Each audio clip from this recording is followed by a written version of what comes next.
Hey there folks, Rel here.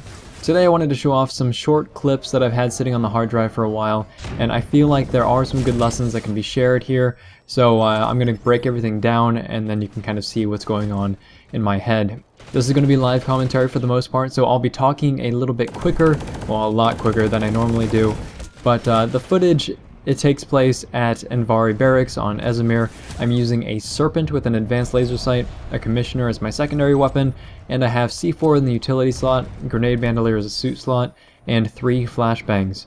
In this battle we're outnumbered here for a good long while, but there were some clutch plays and good decision making that won us back the base. Not for too long, but it was a good recovery while it lasted.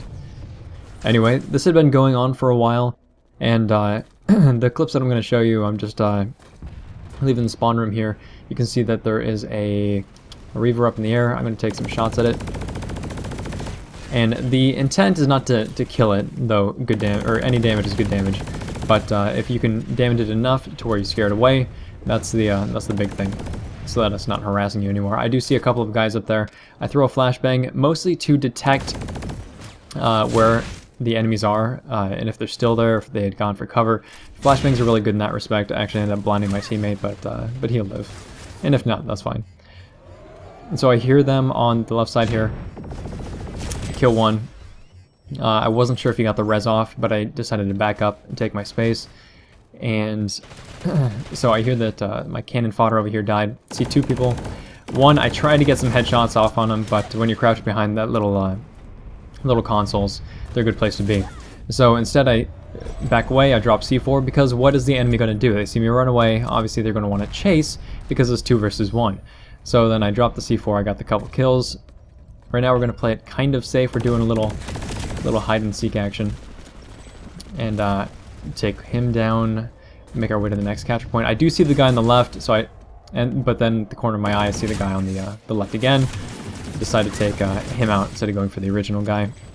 I'm really low now. A couple of hits taken, and that was a really bad decision there to just sit and kind of trade shots with the guy. But I do have a superior weapon, so it's a little bit easier. The main thing that I really wanted to do was disable the spawn beacon, which I do with a couple of swings of the knife. And that's extremely important for helping slow down their advancement. That's good. I think I'm out of ammo, or pretty close to out of ammo in the original gun. Yeah, not so many shots here. So all we have is a secondary. I'm trying to get some time off of the capture point, but it is a little bit difficult. My terrible aim. So I do end up taking the capture point back, and now I'm gonna sit in a hiding spot. I'm gonna try to camp for anybody that comes by. This was a bad idea, shooting at this heavy, because I have terrible aim for one, and I should know that. And so he's able to turn around and finish me off pretty easily. So that's the first clip, right? A lot of hide and seek, a lot of maneuvering, and getting the jump on people. Also staying away from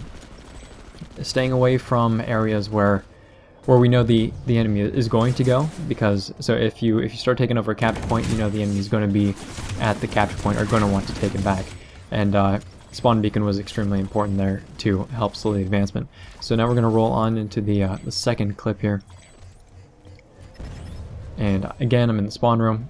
I come out, and alright, we're going to drop down. Now I'm going to go up to this console. I'm going to pull a harasser, because I want some sort of vehicle. Most of my vehicles are disposable, and then I have to reply to this guy.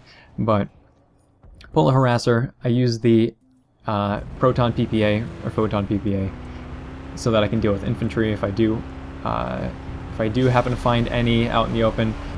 Then I make this sweet jump right here. That was probably the highlight of my day. I had to pose afterwards, but I think I tried to run him over. I tried to use it as disposable, kind of like a rocket launcher. I'm very low here. Fortunately, I'm able to jump back in the vehicle, and that's extremely important, because a vehicle is like a secondary set of health. You know, enemies can't easily take it down unless they have the weapons to deal with it. But it is low on health. I think that's because I rammed it into something. So instead of going deeper, I wanted to retreat. Don't want to kill my max teammate, but I obviously don't need this vehicle anymore. Alright, so we move through. I'm trying to flank people at this point. So I do leave the vehicle there. It's just, it's not a good place to use it specifically. It would have been if I had gone deeper, but it was already very low, and I didn't want to risk getting taken out when we should be fighting near the capture point so that we can hold on to it. Speaking of which, we flipped the base again, so it's now ours. And I know that there are some secondary consoles here which are important. I switch to my medic so I can heal up, try to get to this guy, but he ends up respawning anyway. We're going to go back and switch to our light assault class once more. And now we're going to make our way. I saw a Liberator there earlier, so I'm going to try to make my way to that. That was actually this guy has a heavy assault that killed me from the first clip, so I didn't want to stand toe-to-toe with him. He has a Gauss Saw, and if he was going to use it on me, if I was just going to try to trade shots with him, I don't have the weapon to deal with that. I threw the flashbang so that I could see where the enemy was, and he was not around because there was no hit markers. So then I proceeded up to this area here.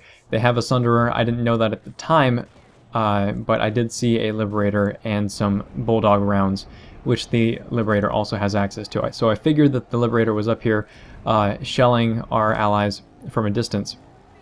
It wasn't, however. This guy, I think he actually tries to get back in his lib. So I try to blow this thing up. 2C46, evidently not enough to do it. Boom. So what I'm hoping now, and I did go into this with this intent in mind, is to bait the Sunderer into firing on the Liberator to try to finish it off. And I'm using the lib as cover. Again, he tries to get back into his Liberator, but he's stuffed before he's able to do that. And I'm just playing around this this Liberator, trying to bait the enemy into destroying it, and also using it as cover. So really, you're trying to force the enemy's hand, because I don't have the tools to deal with. And again, he goes for the Liberator. I don't have the tools to deal with, and we're able to finish him off for the third time. But they do end up killing me, and so you can see from the kill screen that the Liberator actually did belong to him. What happened to the Liberator might have been from the Sunderer blowing it up, which would be a good decision on the enemy's part regardless, just given the fact that they were unable to come back.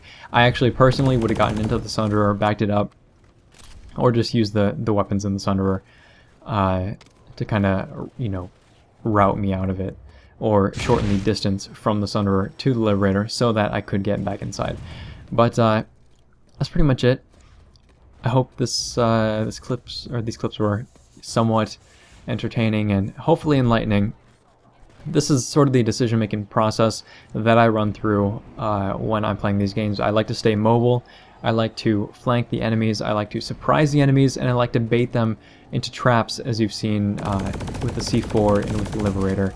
And yeah, so a lot of good tips in there. If you didn't catch it all the first time, feel free to go back and watch this again. I do realize that I'm talking very quickly, but these two clips were, I feel, worth sharing just for the gameplay and the small scale strategy alone. So yeah, that's pretty much it. Thanks very much, folks. We're all signing off.